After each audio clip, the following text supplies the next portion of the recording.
പ്രശ്നങ്ങളെ ശാന്തമായി അഭിമുഖീകരിക്കുമെന്ന പ്രതിജ്ഞ നമ്മുടെ ജീവിതത്തിൽ എടുക്കണം. പ്രശ്നങ്ങൾ ജീവിതത്തിൽ ഉണ്ടാവും.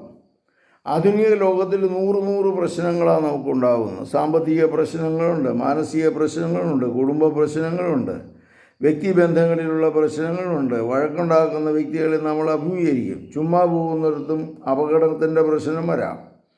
പിന്നെ വണ്ടിയുടെ പ്രശ്നം വരാം.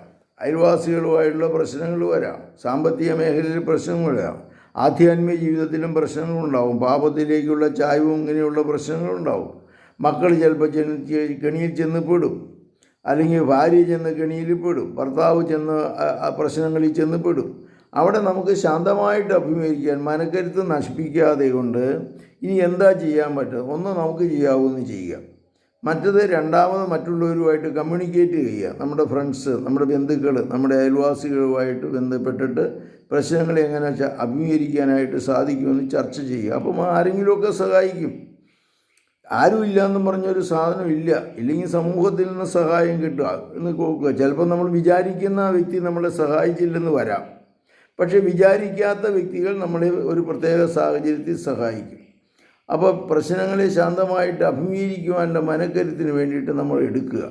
ഇന്ന് പലരും വരുന്ന പ്രശ്നങ്ങൾ വരുമ്പോഴേക്കും കള്ള് ഷാപ്പിലേക്കും അല്ലെങ്കിൽ 2 സിഗരറ്റ് വലിക്കും, അല്ലെങ്കിൽ വഴക്കുണ്ടാക്കും, ബഹളം ഉണ്ടാക്കും. ഇങ്ങനെയുള്ളതാണ് നമ്മൾ പലപ്പോഴും ചെയ്യുന്നത്. അതല്ല മെത്തേഡ്. അതൊരു രീതി, നല്ല രീതിയല്ല. പ്രശ്നങ്ങളെ ശാന്തമായിട്ട് അഭിമുഖീകരിക്കുക.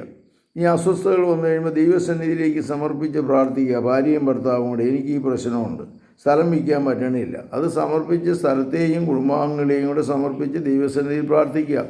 വിചാരിക്കാത്ത സമയത്ത് സ്ഥലം വിൽക്കെന്ന് പറയും. പ്രാർത്ഥിക്കൽ മാത്രമല്ല, അതോടൊപ്പം നമ്മുടെ പരിശ്രമം കൂടെ വേണം. സ്ഥലം വിൽക്കാൻ ആരോടെങ്കിലുമൊക്കെ പറയുക. കടക്കെണിയിൽ ചെന്ന് പെട്ടു, നമ്മളൊന്ന് പ്ലാൻ ചെയ്തുകൊണ്ട് പ്രശ്നങ്ങളെ ശാന്തമായിട്ട് അഭിമുഖീകരിക്കുക. എങ്ങനെ ഈ കടക്കെണിയിൽ നിന്ന് എനിക്ക് മോചനം കിട്ടാൻ സാധിക്കും എന്ന് നമ്മൾ ചിന്തിച്ച് നോക്കണം.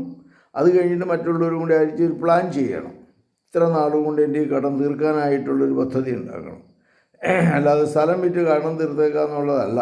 നമ്മളും ഇച്ചിരി കഠിനാധ്വാനം ചെയ്തും പിന്നെ എന്നതാണ് കൃത്യനിഷ്ഠ പാലിച്ചും ചെലവ് ചുരുക്കിയും കടം തീർക്കാനായിട്ട് ശ്രമിക്കണം. കർത്താവേ, ഈ വീഡിയോ കണ്ട ഓരോ മക്കളെ അനുഗ്രഹിക്കണമേ. പ്രശ്നങ്ങളെ അഭിമുഖീകരിച്ചുകൊണ്ട് മുന്നോട്ട് പോകാനുള്ള കൃപാവ് ഇവർക്ക് നൽകണമേ. നമ്മുടെ കർത്താവ് ഈശോ മിശിഹായുടെ കൃപയും പിതാവായ ദൈവത്തിൻ്റെ സ്നേഹവും പരിശുദ്ധാത്മാവിൻ്റെ സംസർഗവും നിങ്ങളോടുകൂടി ഉണ്ടായിരിക്കട്ടെ, ഇപ്പോഴും എപ്പോഴും എന്നേക്കും. ആമേൻ. ഈശോ മിശിഹായ്ക്കും സ്തുതിയായിരിക്കും.